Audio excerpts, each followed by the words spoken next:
So they say it's but a game and they let it slip away.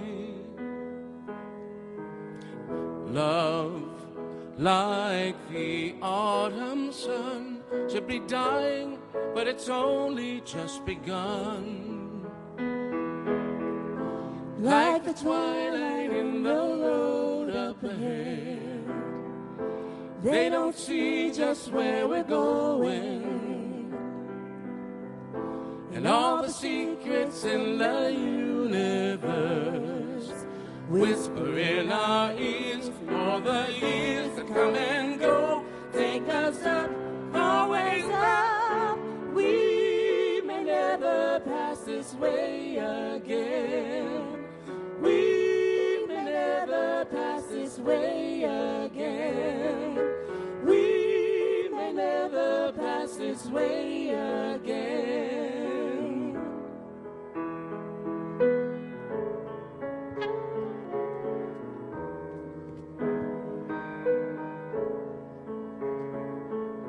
Dreams, so they say, are for fools and they let them drift away.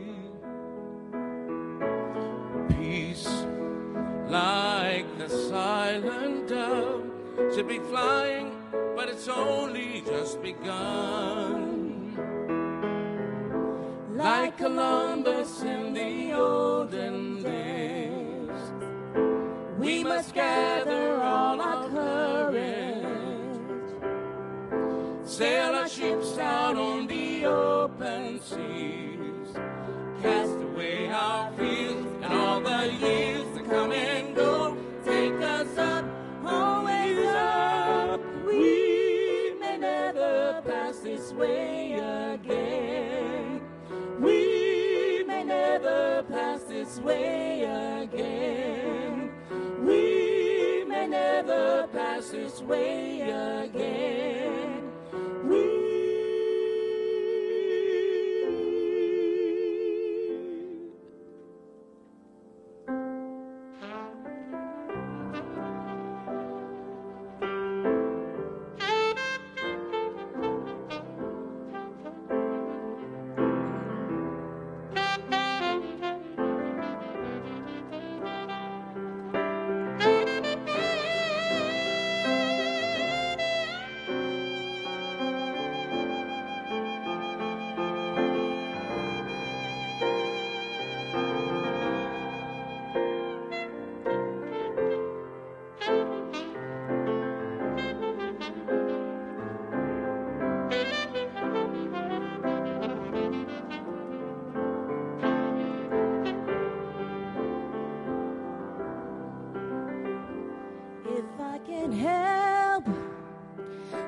If I can cheer somebody with the word of song, if I can show somebody she is traveling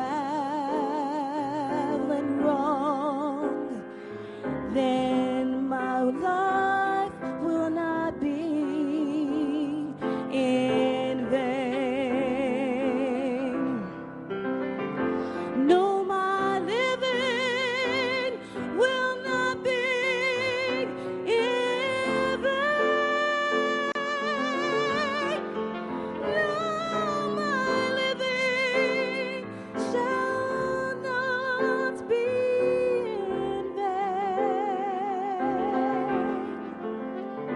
If I can help somebody as I pass along, then my living shall not be in vain. No, my living shall not be in vain. No, my living shall not be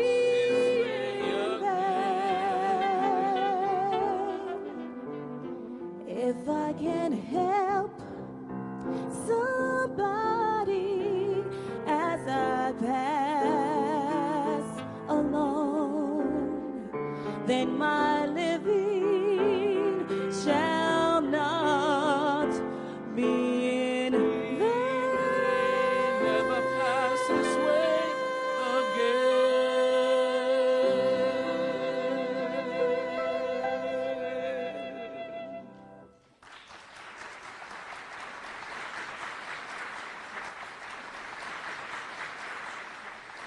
Ladies and gentlemen, please welcome the 42nd President of the United States, the Honorable William J. Clinton.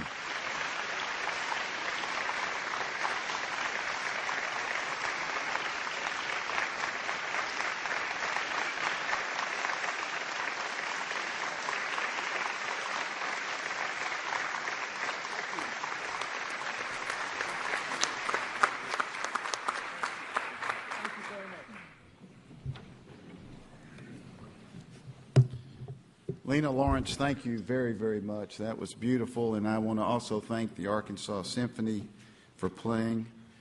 And early this morning, because of the weather, President Clinton had to drive from New York to Connecticut to get the plane to get here. He made a royal effort to do so, and we are grateful. Thank you.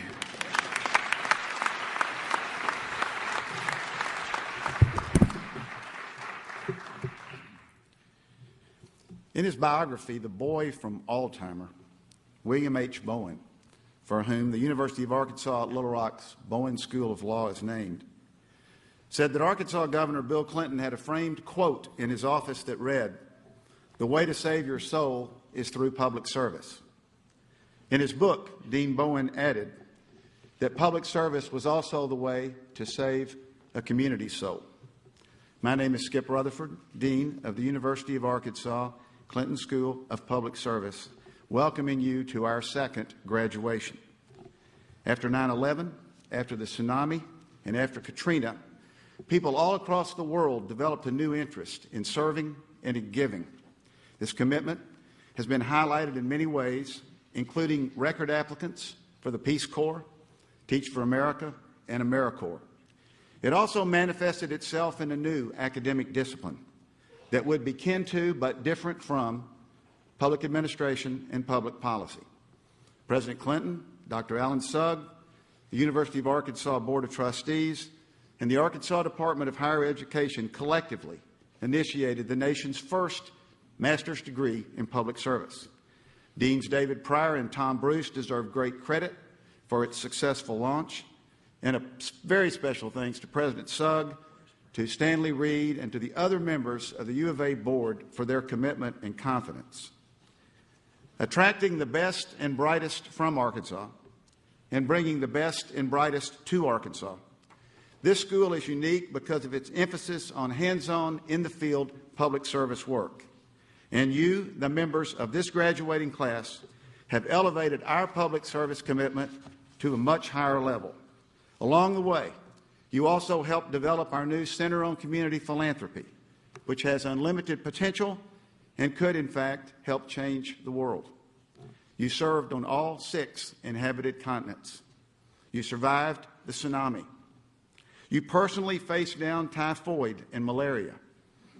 You confronted racial, religious, and ethnic differences. You saw children and families in unbelievable living conditions, and you experienced inequities in education, health care, and financial resources. But you did not shy away from those obstacles. In partnership with the Clinton Foundation, you built health clinics in Malawi. With our neighbors at Heifer, you helped develop dairy farms, which could change the quality of life in Kenya and throughout Africa. You worked with the World Bank on disaster relief. You rescued young people whose lives had been chained because of drugs. You advocated housing rights in the Czech Republic, and you thwarted child domestic laborers in Nepal. But you also didn't forget from where you came. Your work on various projects in the Arkansas Delta continued the commitment this school made from day one. Your efforts in partnership with the Bowen Law School to help revitalize the South Main Street Business District and the neighborhood will be of great long-term benefit to our city. Your commitments individually and collectively to City Year, to the Thea Foundation, the Battered Women's Shelter, Our House, and many others keeps hope alive for many. and through a friendly character named Flat Stanley. You assisted First Lady Ginger Beebe in opening all kinds of possibilities for Arkansas elementary school children who've never dreamed of being at the equator or flying across the ocean or seeing gorillas in the wild. In the spirit of President Kennedy's Peace Corps, of President Bush's 1,000 Points of Light, and of President Clinton's AmeriCorps, you are their living legacy. President Kennedy asked what you could do for your country. President Reagan said to tear down that wall. And President Clinton said that while our differences matter, our common humanity matters more, and we should all be building bridges. Now, graduates, it's your time, and it's your turn. I hope what you've learned, what you've experienced, the people you've met, the connections you made, the diverse speakers you've heard, the opportunities you've had, and the challenges and frustrations that you faced will all serve you well. I wish you the very best now and in the future, and on behalf of the faculty and staff at the Clinton School, I congratulate you and your families on this very special day. Thank you.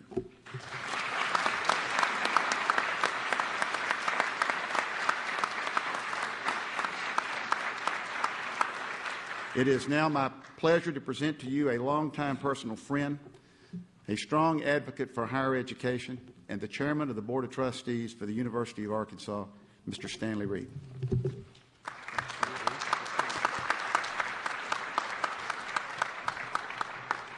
Thank you, Dean Rutherford. Well, my name is Stanley. I'm not the Flat Stanley that First Lady Beebe has been honored to take with her.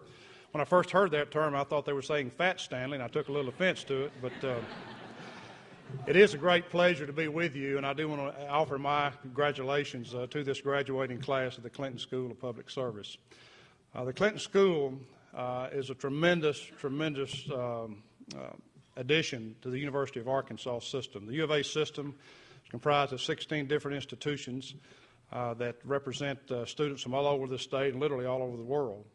And the Clinton School, I think, is a crowning jewel of the U of A system. The Clinton School of Public Service is unique in that it offers the only, to my knowledge, the only master's degree program in public service. And that's a unique description in itself because we think of President Clinton and what this Clinton Library represents. It represents leadership. As I look around the room today, I see great leaders that have benefited not only the people of Arkansas, but literally people around the world. And leadership is something that truly begins with service. I think Jesus Christ said it best in the Bible when he says, if any that wants to be great among you must first become your servant. And I think that the things that you all have done as a class exhibits the example of servanthood and what that means to become a leader. You don't do it because of the honor and the recognition. True, that comes with it, but you start by having a heart committed to humility and committed to service. As I think about that, I've used President Clinton's remarks several times as I've been called upon to make some addresses, and he has a couple of things that, if you allow me, Mr. President, to use your words. One is that I use an article I wrote recently from our Farm Bureau magazine that there's nothing wrong with America that can't be fixed with what's right with America. And as I look and see this great graduating class today, certainly you are the epitome of what's right with America. And we do have things that need to be fixed, not only in America, but around the world. We have poverty, we have health care, we have education, we have global race wars and nuclear weapons, things that we need to solve conflicts around the world. But we have what's right with America facing us here today, and I want to congratulate you, and I know expectantly that we will have great results from this graduating class. The song was mentioned, Will We Ever Pass This Way Again? And I can assure you that this moment you need to capture in infamy because it will be something that you will remember for the rest of your life. Dean Rutherford mentioned about our relationships throughout the years. And true, the things that you've learned in the classroom are invaluable, and they help prepare you for your world ahead. And your person's mind, once stretched by ideas, never returns to its original dimension. And I truly believe that. But the relationships that you have formed, the bonds that you have formed with each other here, will be something that you will depend upon, that you will reflect upon, that you will draw strength upon throughout your lifetime.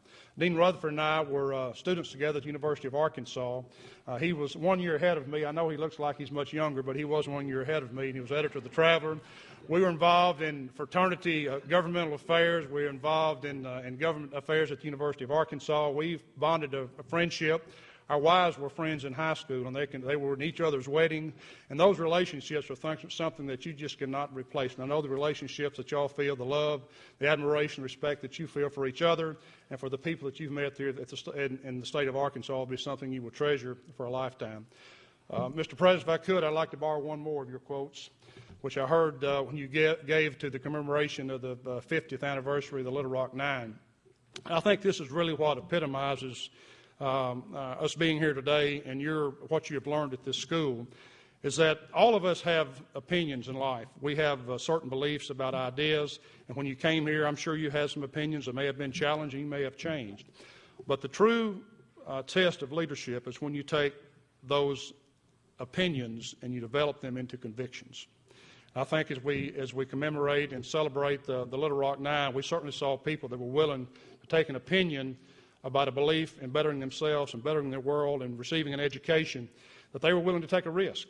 And that risk was a result of the conviction they had about their beliefs and their opinions. So I would challenge you, graduates, don't be afraid to allow your opinions to be converted into convictions.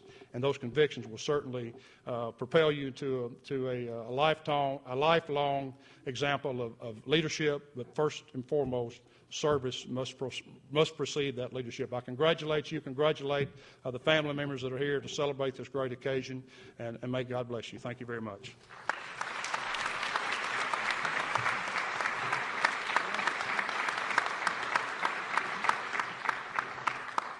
Good morning, honored graduates, distinguished faculty, parents, family, and friends. I'm Charlotte Llewellyn Williams, and I'm the new director of the Center on Community Philanthropy here at the Clinton School of Public Service. The Center on Community Philanthropy is a new component to the school, but our mission fits perfectly within the overall charge to these students: to learn through action, practicing public service in communities across Arkansas, across the South, across the country, and across the world. Through a grant with the Kellogg Foundation, the Center is committed to dedicating and promoting the tools, the knowledge, and the practice of community-spawned, community-driven philanthropy. As Dean Rutherford alluded to in its earlier comments, our post-9/11 world has seen a dramatic change in the attitude of people toward philanthropy and public service. People today have a stronger awareness and instinct to help one another in the time of need. And in this modern era of global citizenship, this spirit of giving and sharing is evident in communities around the world, where our speaker this morning absolutely wrote the book on giving. Through stories of nonprofits, NGOs, individual public servants, he gives an inspirational message to each of us of how each of us can change the world. In his post-presidential career, he has worked tirelessly to provide relief efforts in the wake of the Asian tsunami and Hurricane Katrina. He fights continuously against HIV and AIDS in Africa, against escalating childhood obesity in America, and to provide a common-sense approach toward global climate change. It is his work in these areas and others that make President Clinton a world leader in this time of unprecedented philanthropic giving. Ladies and gentlemen, please welcome our commencement speaker, the namesake and the inspiration behind our school, and the 42nd President of the United States, William Jefferson Clinton.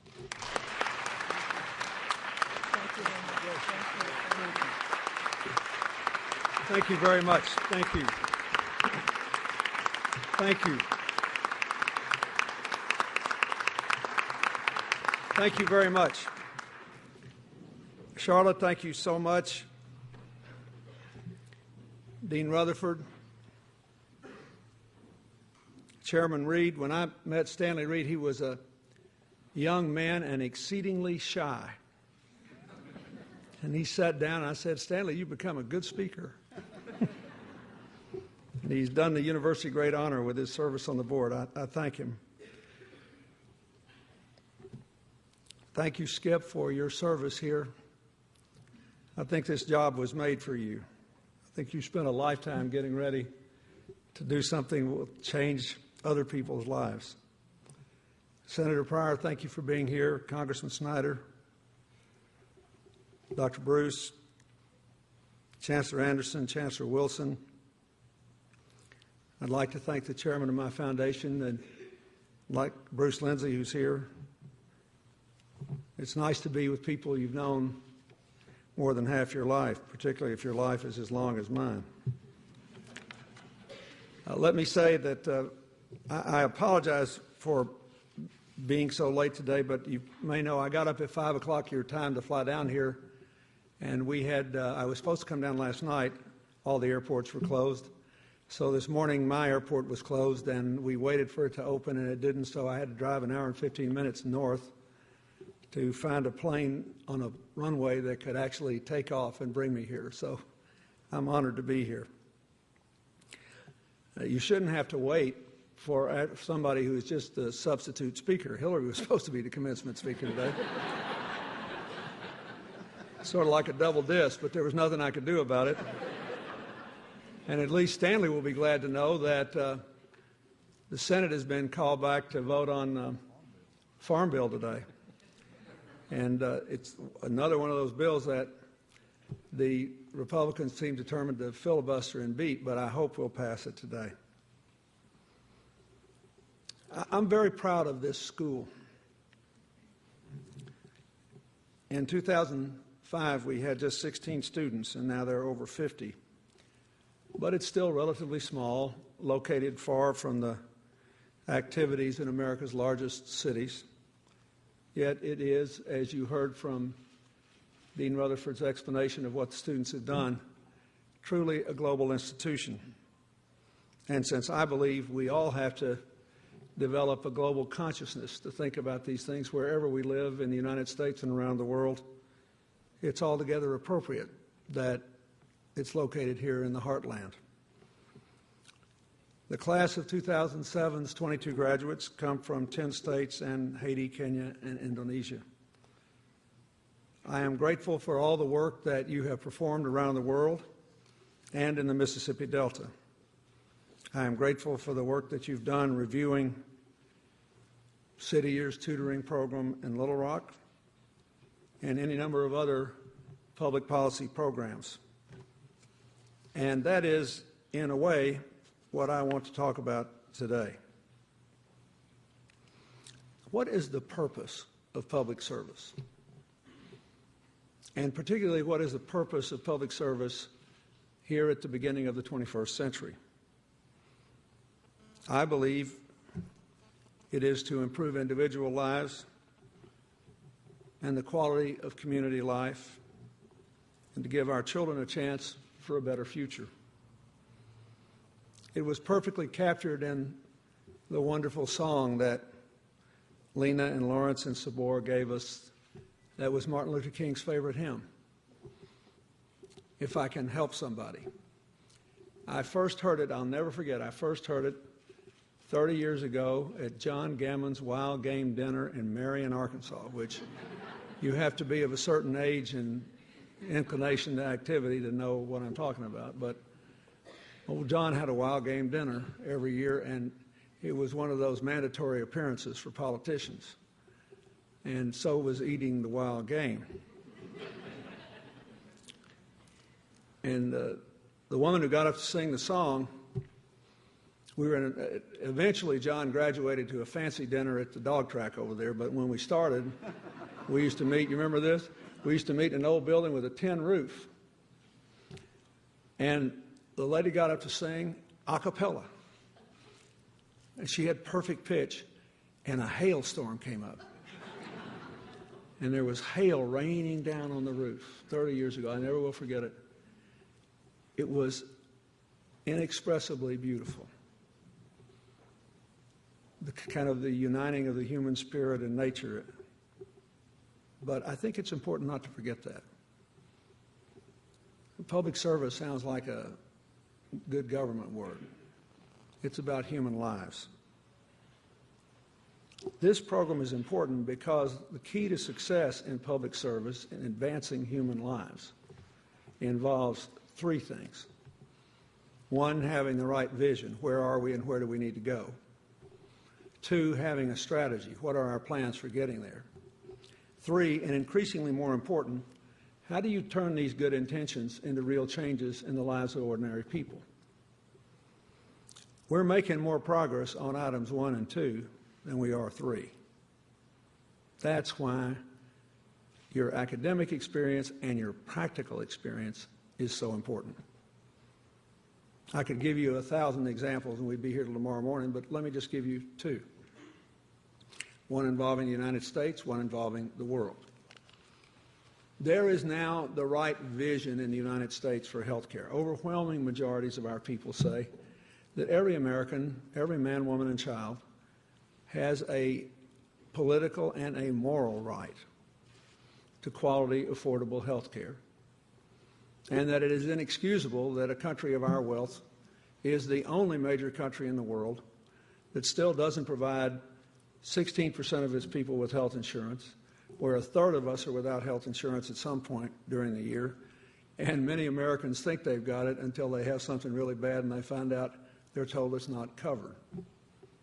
There is general consensus that a big part of this is that we're the only country where the financing tail wags the health care dog. And so there is a vision of a better America where every person has affordable health care.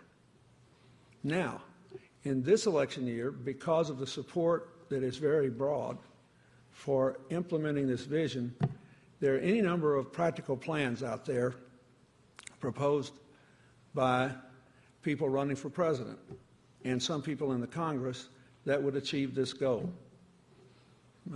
In the Democratic primary, you've got Congressman Kucinich advocating a Canadian-style single-payer system, and then Hillary and Senator Edwards and Governor Richardson and I believe Senator Dodd have universal plans with a more mixed system kind of growing out of what we have now. And Senator Obama and Senator Biden have less than universal plans, but will be huge advances over where we are now. So, and plans they say would eventually lead to universal coverage. So we've got plans. We've got the right vision, and we've got plans. And unlike when we tried it before in 1993, or when Jimmy Carter tried it, or Richard Nixon tried it, or Harry Truman tried it and nearly destroyed his presidency, this very hard thing, so hard that President Johnson, who passed the Voting Rights Act, the Civil Rights Act, the Open Housing Act, Medicare and Medicaid, and had an almost 2/3 Democratic Congress, he didn't even try to get universal health coverage because it was so hard. Now I think we are on the cusp of passing a plan because there is enormous support in the business community as well as the labor community, and because everywhere I go, doctors who were divided over this 14 years ago are unanimous in saying we cannot continue in this direction. So we have the right vision and the right plan. The problem is that the plans, all of them, if implemented, if they only focus on financing, will still collapse on themselves within a few years and we'll be back in the soup again unless we implement it in the right way. For example, 80% of all medical costs every year are consumed by about 20% of our fellow citizens, most of whom have chronic conditions. And yet we pay physicians and hospitals and clinics by the procedure or the patient. I met an African-American ophthalmologist and a young woman in South Carolina the other day who said, "You've got to do something about this because As far as I know, I haven't committed malpractice yet, but I'm seeing all these people for 15 minutes at a time because I've got to see a certain number of people every day because I got out of medical school with a big debt, and it cost me $250,000 to set up my practice. I don't want to be rich. I came home to treat my people. But this is crazy. I spend 15 minutes dealing with whatever the eye problem is of the moment, when if I could spend 45 minutes, I could plan out a system of care for these people that would avoid far more severe problems and far more expensive to fix problems in the future. I was at the Mayo Clinic the other day, and Hillary was there about a month before I was, and we were there on different policy issues, but a number of doctors who were not on staff at Mayo told her after her meeting that if we managed our chronic care the way they do, we would improve health outcomes and lower medical costs in America by 20%. Now, this is very important because this is not only a moral problem, it is also a severe economic problem. We spend 16% of our income on health care. None of our competitors spend more than 11 in the wealthy countries. That's $700 billion a year for a healthcare system that in overall outcomes is ranked 37th. So if you took any other country's health system and just dropped it in America, Germany, Japan, France, just pick one, it would cost us at least $700 billion less and would cover everyone. That's about the size of our trade deficit every year. So this is a very significant issue. So you have to have an implementation system, number one, that will guarantee quality of care, and number two, that without hurting the patients will over time bring our costs in line with our competitors. And then there's a third huge issue, which is that healthcare costs, except for the 1990s, for the last 25 or 30 years, have repeatedly gone up more rapidly than inflation. In the 80s, 3 times as rapidly as inflation.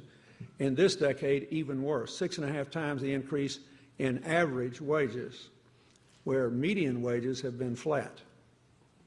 That is, average includes people like me that make too much money. But median wages, the ones in the middle, have been flat, and healthcare premiums have almost doubled in this decade. There are 3 things that threaten that. Number one, technology drives it. The more you find technology, the more you want to use it to save more lives and lengthen more lives, but it adds to the cost of the medical system. I don't think we're ready to give that up. The other 2 things are things we have to do something about. When the baby boomers retire, we will move into the only category in which America ranks first in the world. If you live to be 65 in America, you are in the oldest senior population on earth.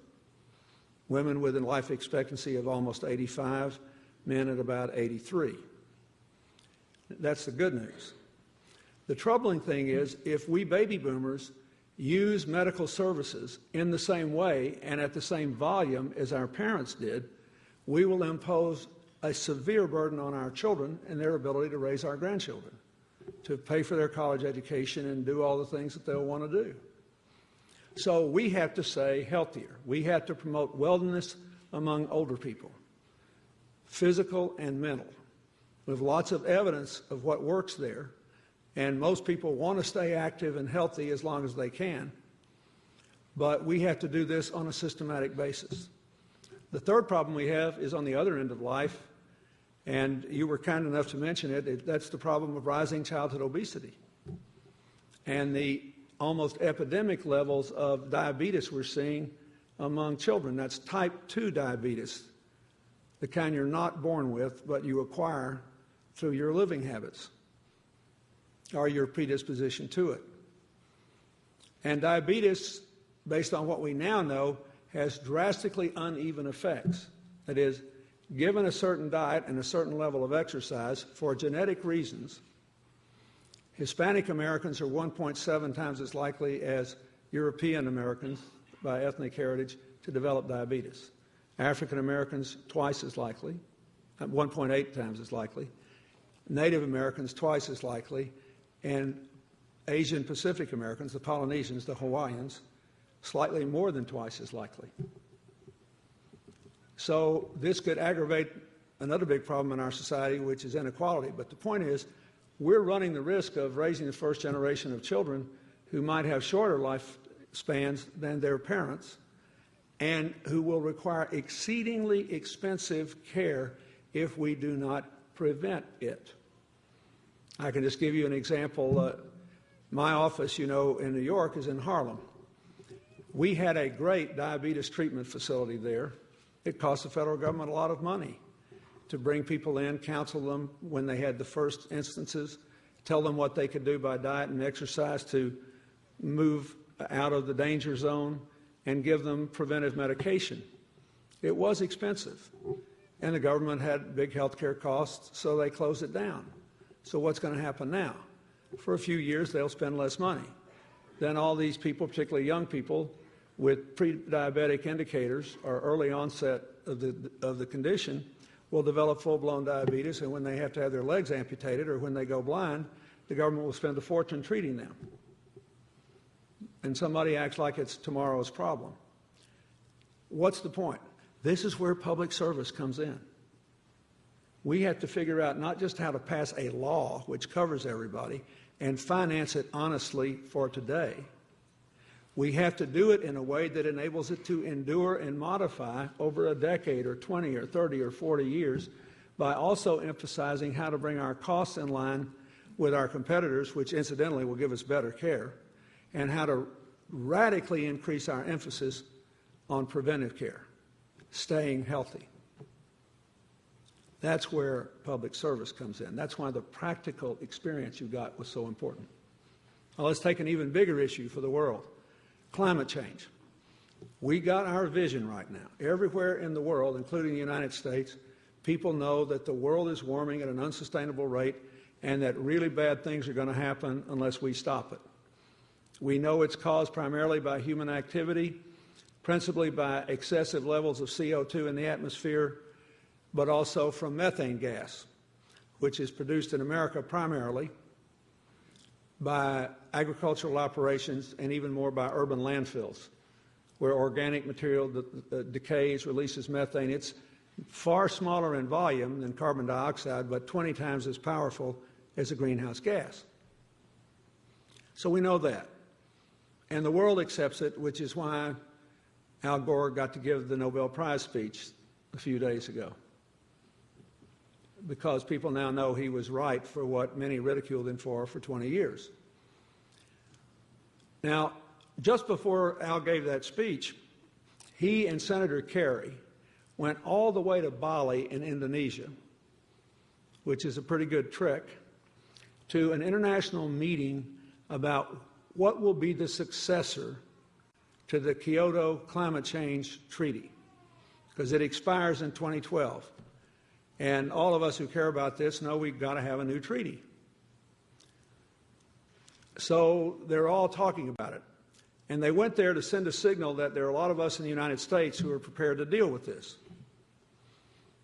And because the current administration doesn't believe that America should make a commitment to a hard and fast reduction of its carbon emissions.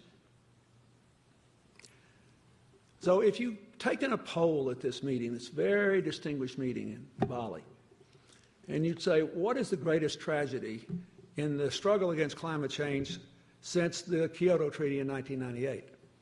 Everybody would say that the United States walked away. I mean, we had a lot to do with that treaty, and I was very proud of it, and the Senate voted against it in principle before Al got off the airplane. I think it's the only bill I ever lost before I ever gave it to Congress, because they said, we're not getting into this unless China and India and the developing countries agree, because otherwise we'll burn up the planet, even if we reduce our standard of living, and Europe does, and Japan does, and Canada does, because if they don't play, then we lose. Well, that was a chicken and egg problem. It was a terrible mistake. But here's what was not sufficiently discussed in Bali. 170 countries signed the Kyoto Accords. A few of them could easily sign it because it required them to reduce their greenhouse gas emissions to 1990 levels by 2012. The only few who had, it was a no-brainer, were the countries of the former Soviet Union, because the Soviet Union dissolved and communism went away. The Berlin Wall fell in 81, but it was all over by, 89, but it was all over by 91. In the early 90s, their industrial system, which was highly inefficient and operated on heavily polluting coal for the most part, collapsed. And their new economy has never returned to the old levels of industrial production in that way. So they had a guarantee. They had nothing to do. It was easy for them. Of the countries that had something to do, of those 170, how many are going to meet their Kyoto targets? How many actually reduced their greenhouse gas emissions? Anybody know? 6. That's where you come in. That's what public service is about. So we got the right vision, they all had good plans, and nothing happened. 6. And I would argue that as you think about your future, those of you who are young and the future of your children on this planet, that should be even more troubling to you. I mean, did these people intend to mislead the world when they signed? No. Were they stupid and lazy and incompetent?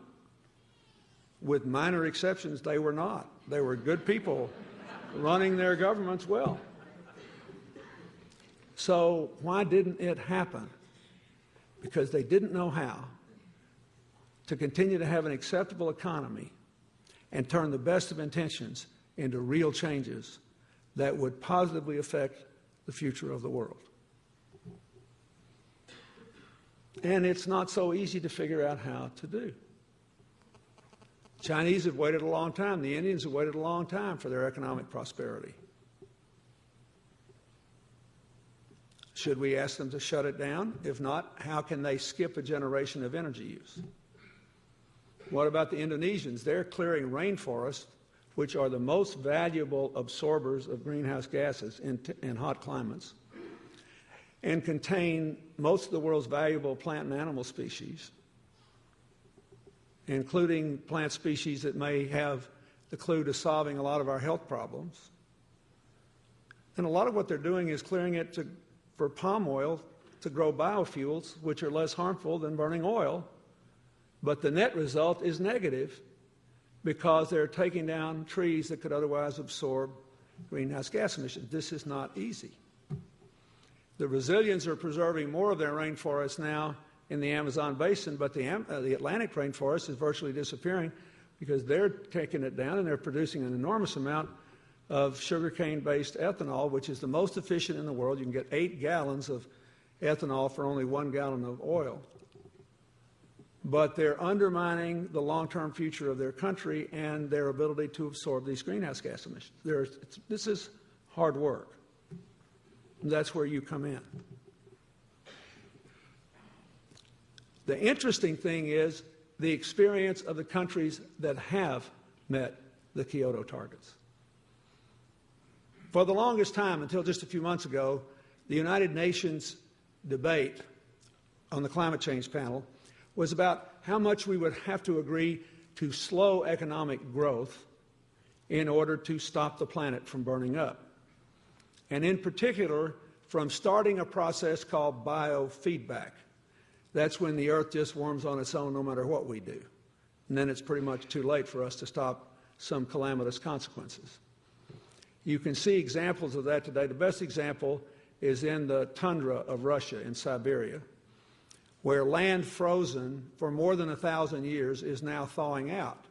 And all the organic material buried deep beneath the ground is now being released in the form of methane gas. That is, no matter what the Russian farmers do, no matter whether they can eliminate all urban landfills now, all of which, by the way, can either be sorted out and you can recycle all the metal stuff and all the rest can be turned into clean electricity or biofuels or organic fertilizer. There should never be another urban landfill. But even if they do all this, the tundra will keep thawing out for the next several years. So they'll have to deal with that. And so will all the rest of us. This is complicated. And you could say, well, why is this guy telling me this at a commencement address when we're just supposed to have our spirits lifted? Because you're in public service. Your job is to take good ideas and the best of intentions and turn them into real changes in people's lives.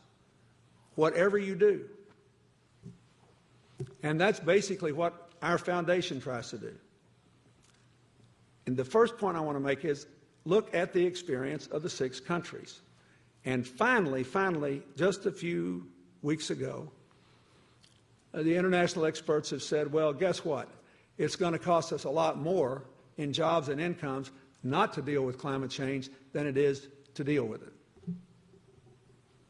Goldman Sachs commissioned a study which said that if the United States, India, China, and Russia, never mind all the other big countries in the world, just those 4, were to achieve Japanese levels of energy efficiency in the next few years, that alone would reduce global greenhouse gas emissions by 20%, taking us 25% of the way home to where we need to be by 2050.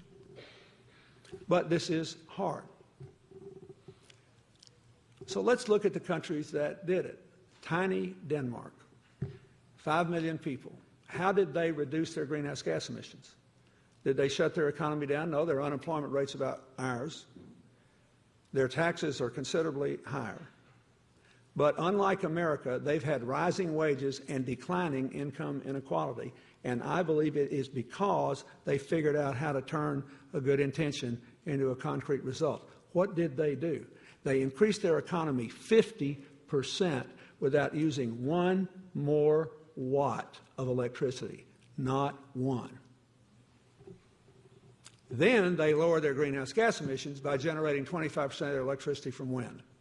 They'll be at 50% in just a few years. Look at a country more like ours, the United Kingdom, the most open, relatively most non-interventionist economy in Europe. Taxes about what ours are, unemployment about what ours are.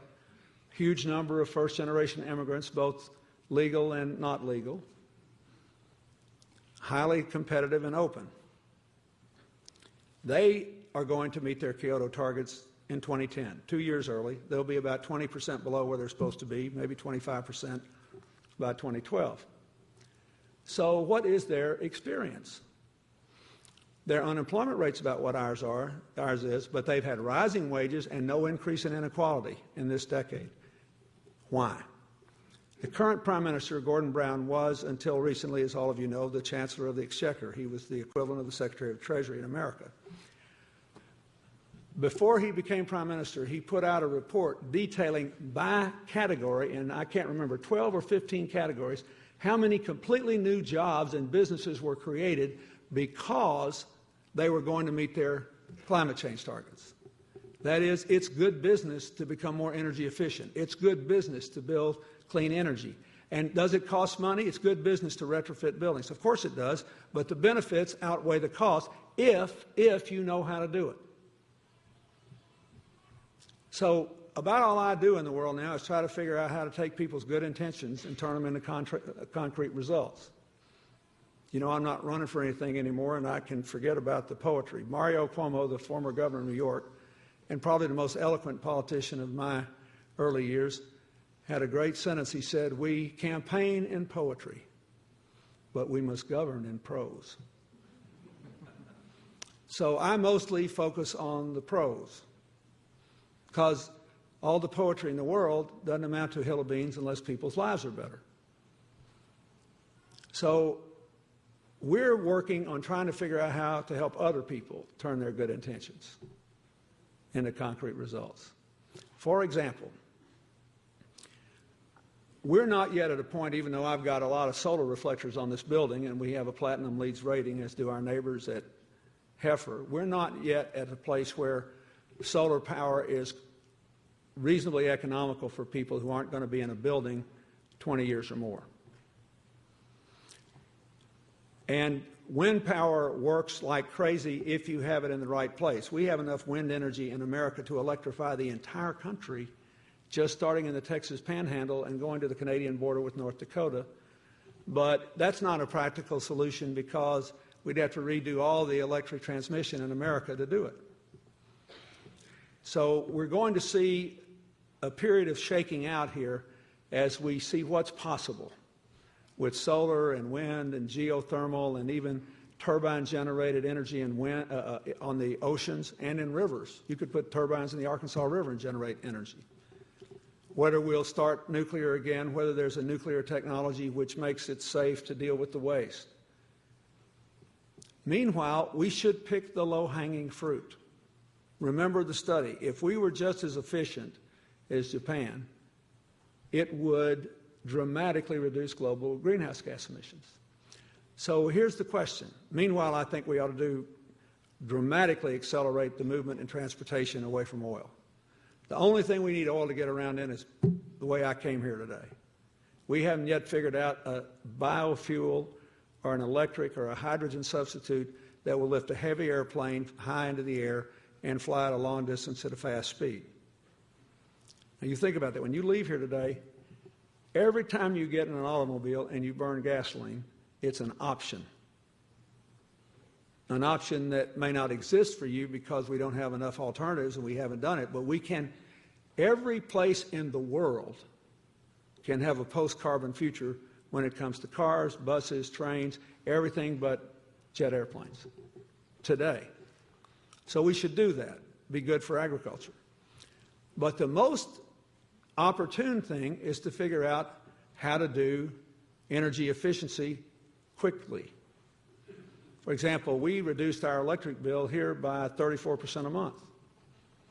And when we got our highest rating, because we greened our roofs or made them white, it'll be down a little more this summer, below that. What's the problem? Why doesn't everybody do it? In America, in Beijing, in Shanghai? Well, in the poor countries, people don't have enough money to do it. They just don't know how, and they don't have enough money. In the wealthy countries, most homeowners don't have enough to do it. Most small business owners don't. And the economics don't work even for some big companies to start to retrofit all their buildings, because you take out a consumer loan, you've got to replay it in a year or two or three, and it may take longer than that for the savings to kick in. So what did we do? We got 40 cities on 6 continents to agree to join with us, and we said we'd start with building retrofits, and we figured out how to turn the poetry into prose by getting 5 banks to put up $1 billion each to fund these things, and energy service companies to estimate how much would be saved building by building and guarantee the savings, so they make up the difference, which makes the bank loan totally safe and means that, for example, in Paris, for example, we just started a program to retrofit 660 schools. It takes no money out of the school budget. We have a source of funds, and then the schools pay back the loan based on their utility savings that have previously been guaranteed. So what becomes a pain becomes easy. You can do it in every government building. You can do it in any small business. You can do it in any corporation. And if we were properly organized, you can do it for homes. The third biggest coal user in America, Duke Power, I think has an even better idea. They want to impose on utilities the duty to go to every structure and see what they could do to make it maximally efficient. And you say, why would they do that? Because it cuts their income. And today it does. In every state but California, a utility can't make any more money unless it sells more electricity. But if you decouple, that's the term of art, the rates, then it works like this. Let's suppose Duke Power came to our library and said, I can cut and we could have energy do the same thing. Any utility can do this. I can cut your utility bills by 30%. And let's say, here they say it would cost $2 million. I'm just making up the numbers, but you get the idea. And unlike you would have to pay this off in 3 years, I can treat this as if I were building a small power plant. And I can pay a power plant off over 20 years or even 25 years. So here's what we'll do. We're going to cut your bill by 30%. You keep half of it. You give me half of it. And that's enough for me to pay this off over 25 years. and all of a sudden I have a new source of energy that does no damage to the environment. We lower our greenhouse gases over the long run, and we also permit us to grow. Even we got a coal-fired power plant, we're not going to be making it any worse as we add new customers. So you treat every home, every business, every structure as a mini power plant. Now, you think this is in the weeds, but this is the guts of whether we will reduce greenhouse gas emissions. Not the poetry, the prose. This is the difference between having 6 countries meet their targets and 170. It's the difference between whether we can do this for the future. We have to figure it out in other ways. You want the Brazilians and the Indonesians and the Congolese to keep their rainforest up? We have to figure out how to finance that and police it. That's even harder. But every one of these things is a matter of turning the best of intentions into concrete results. And the world your children and grandchildren will live in will be shaped by not now whether we believe climate change is real, we do. Not now whether we're prepared to commit to reduce it, we are. We have a bipartisan majority in the Senate, bipartisan, committed already to 70% reduction by 2050. That's almost what the climate change people think we need to do. I never thought it would happen. Hillary and John McCain took skeptical Republicans to the northernmost village on earth, 600 miles north of Norway, and to Point Barrow, America's northernmost village, and they showed them what was happening. We now have Republicans and Democrats willing to hold hands. But they don't have a clue, most of them, and it's not a criticism of them, how to take this goal they have made and turn it into concrete results. That's where you come in. Whether you're from Haiti, Kenya, Indonesia, Arkansas, New York, or Oregon, that's where you come in. So whatever it is you care most about, and it doesn't have to be these 2 issues I've discussed, just remember that in the 21st century, as we grow more interdependent and information spreads more quickly, we'll be able to do a better job of getting the vision right. As people learn to speak with each other and we move past the polarization of the last 25 years, which I think we are plainly doing, they'll be able to find compromise plans that are good enough to get the job done. But there will, because of the complexity and the newness and the importance of speed, still be enormous challenges in the 3rd category. We got the right vision, we got the right plan. How in the wide world are we going to turn our good intentions into real changes in the lives of the people we want to spend our lives serving? I hope your experiences here have helped you prepare for that. I think I wish I were your age. I think this is going to be the most exciting time in human history. It might go wrong, but my bet is it'll go right. But if it does, it'll be because people like you are willing to say, send me, when we need somebody to really help somebody. You can help somebody, but you have to know how to turn your good intentions into real change. Good luck, and thank you.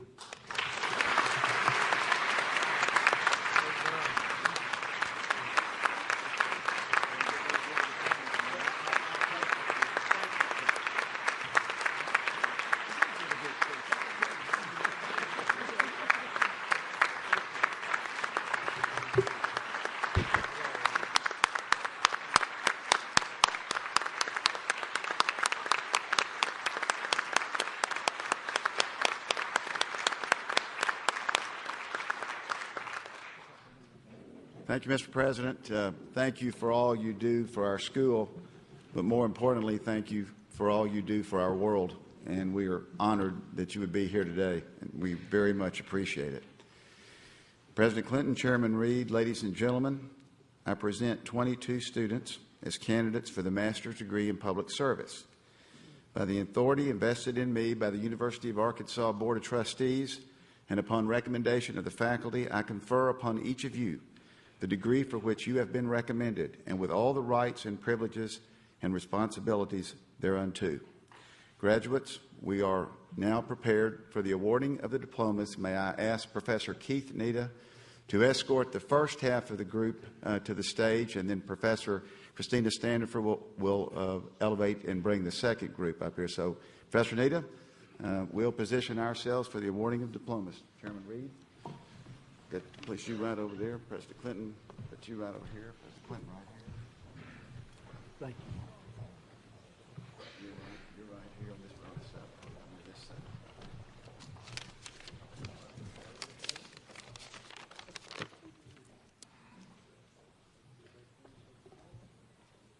Elizabeth Catherine Brill.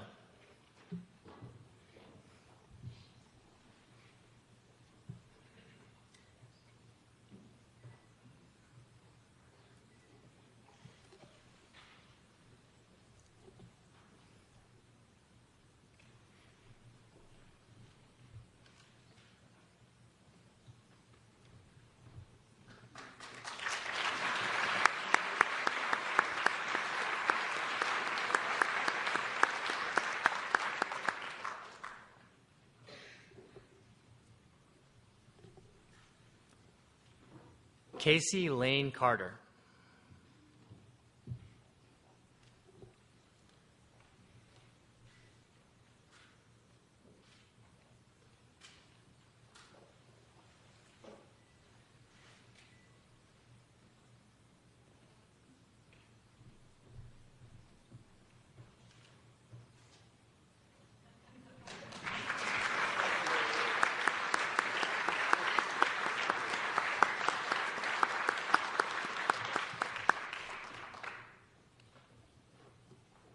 Christina Cordemus.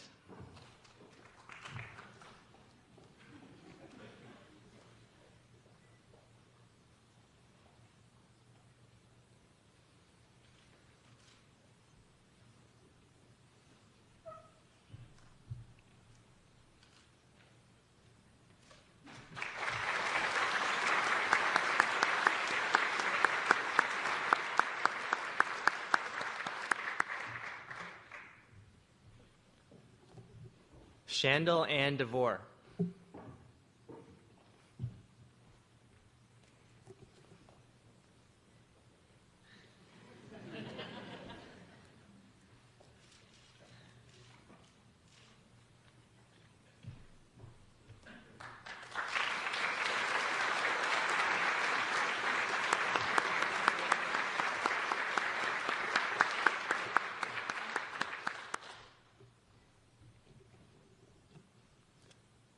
La Overture Octave Ellis.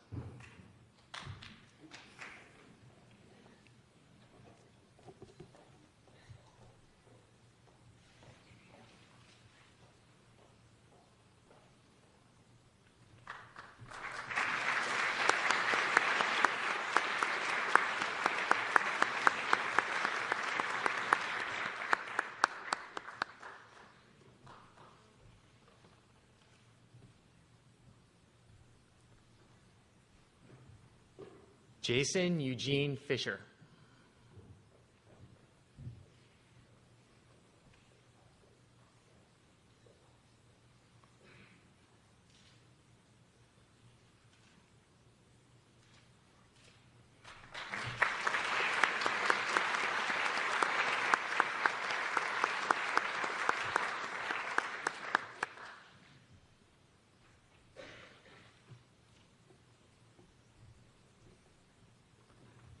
Dustin Dwayne Freeman.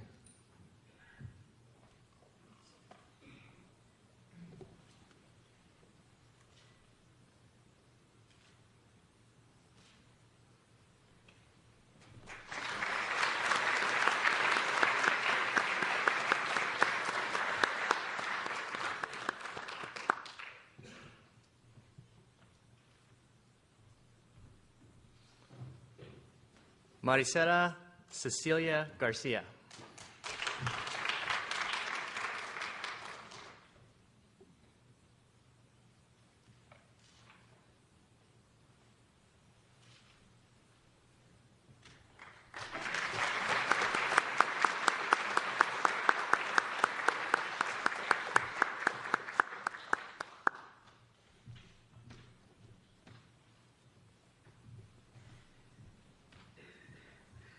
Regina Gauss.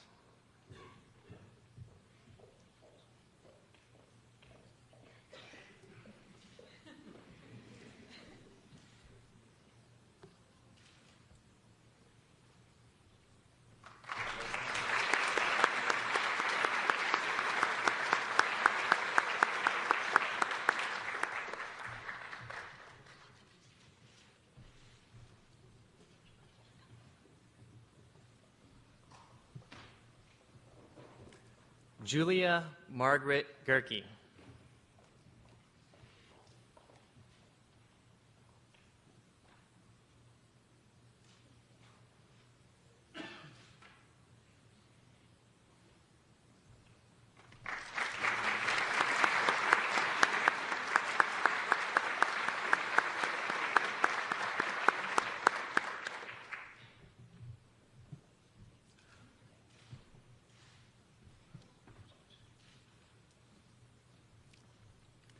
Kristen Elaine Harper.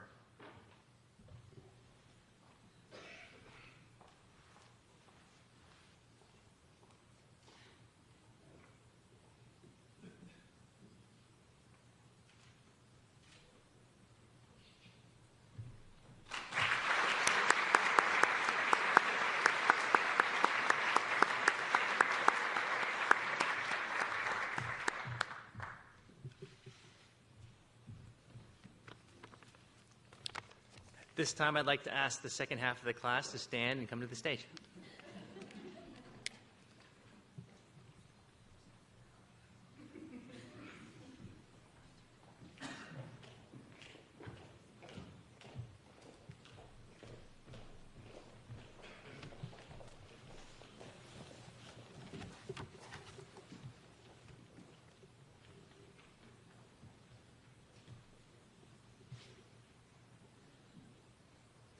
Joshua Gregory Heimberg.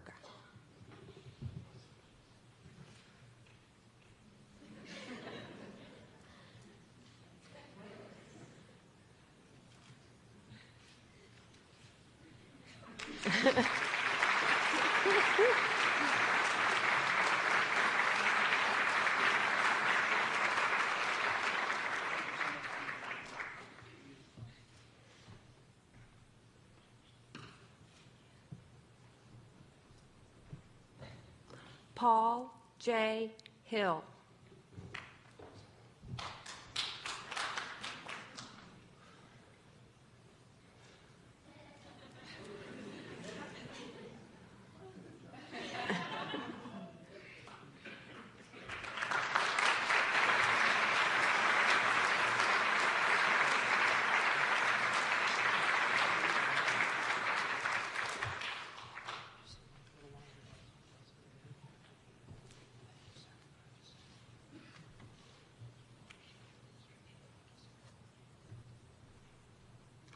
Geraldine Faye Kelly.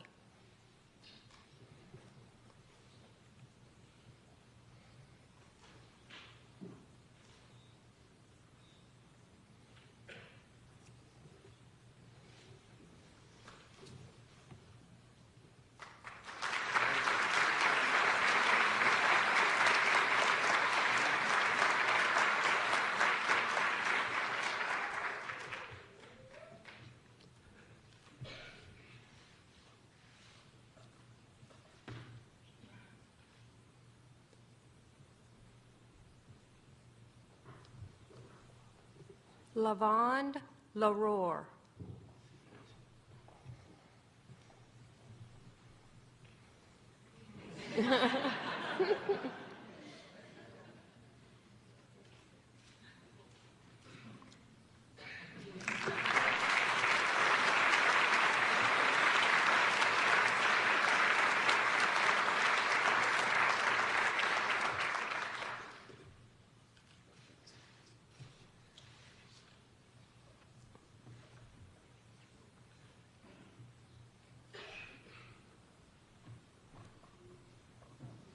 Molly Elizabeth Mary.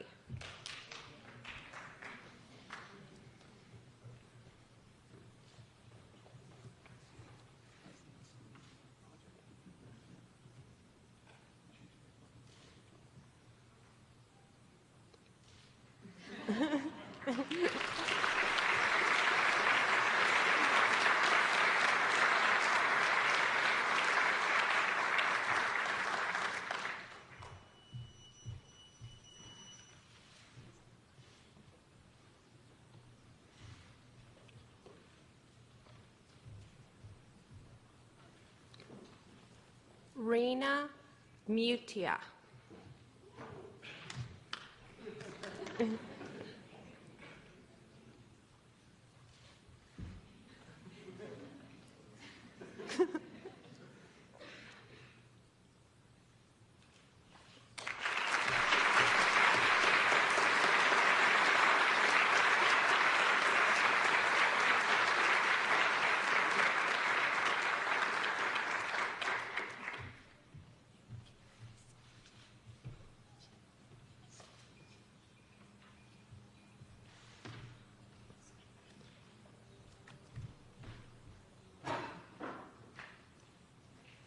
Wambui Gugi.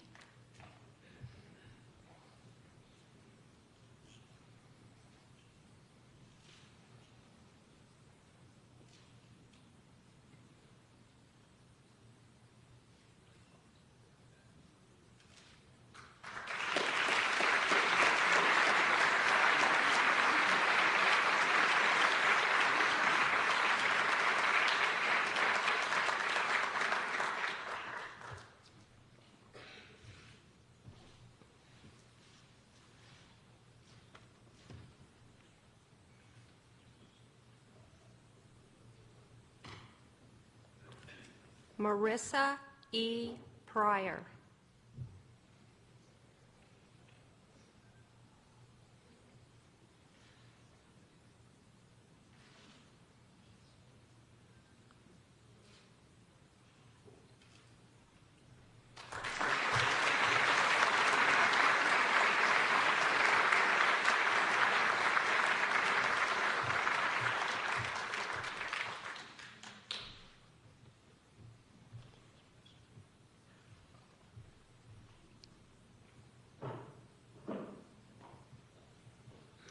Andrew Henry Rutan.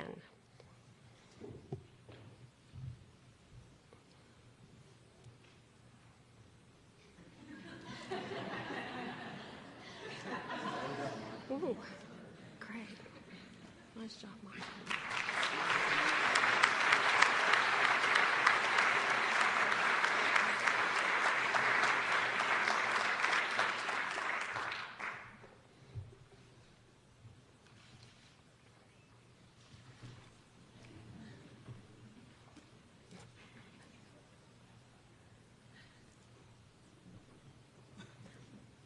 Calvin Mitchell Townsend, Jr.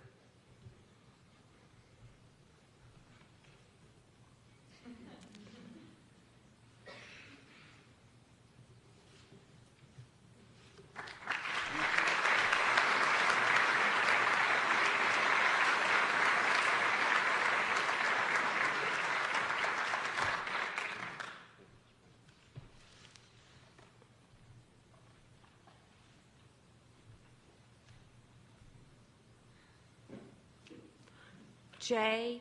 Gary Wheeler.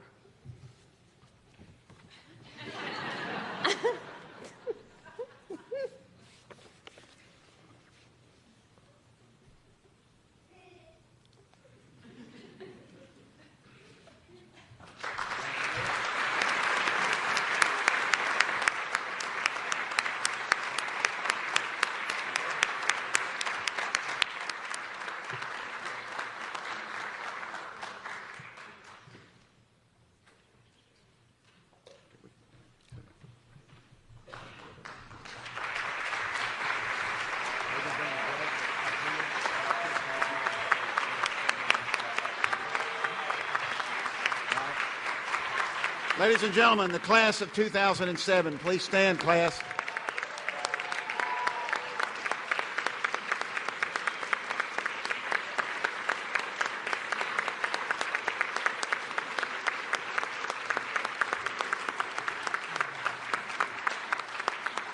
Now I'm going to ask the class to come back on the stage. We practiced this yesterday. Let's hope it works out. To have their class photo made with President Clinton. So we'll let have you go one way, have you go the other, and we'll get the president right here and position this photo.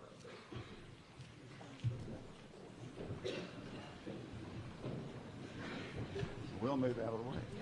We'll go over here. Yeah, we'll go over here. We'll go over here.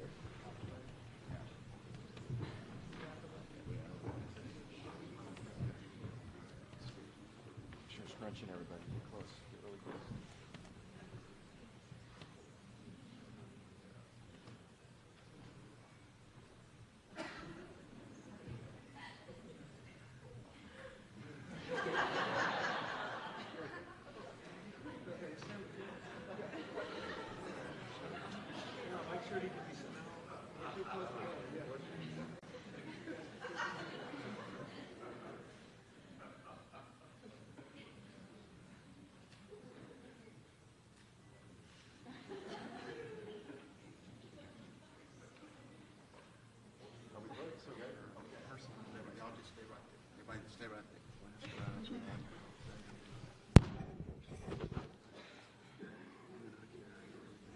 We thank you very much for being a part of our graduation ceremonies.